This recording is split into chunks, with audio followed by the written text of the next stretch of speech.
ప్రశాంత్ కిషోర్కి కష్టకాలం వస్తుంది. ఆయన పాపం ఆవేదన చెందుతున్నారు.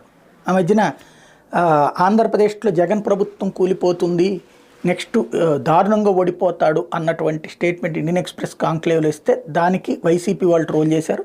ఒకప్పుడు ఆయన సూపర్ హీరో అని చెప్పినటువంటి వాళ్ళే ట్రోల్ చేశారు. మొన్న ఈ మధ్యన చంద్రబాబు దగ్గరకు వచ్చినప్పుడు తిట్టినోళ్ళు, ఆ తర్వాత బాబుకి నేనేం పని చెయ్యను అని చెప్పినప్పుడు పొగిడేశారు. ఇప్పుడు మళ్ళీ జగన్ పరిస్థితి ఎట్లా అయిపోతుందనగానే తిట్టిపోశారు. సరే, అదొక విచిత్రం.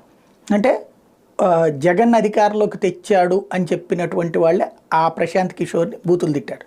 అలాగే పశ్చిమ బెంగాల్లో మొన్నటిసారి బీజేపీ గ్యారంటీ అనుకున్నటువంటి దశ నుండి మళ్ళీ తృణమూల్ కాంగ్రెస్ తీసుకురావడానికి పీకే ప్లాన్స్ కీలకం. మమతా బెనర్జీ కాళ్ళు ఎరగడమా అట్లాంటి మమతా బెనర్జీ అధికారంలోకి వచ్చాక ఇప్పుడు అక్కడ వాళ్ళు ఆయన తిట్టారేమో. ఇక ఎందుకయ్యా అంటే ఒక కీలకమైన స్టేట్మెంట్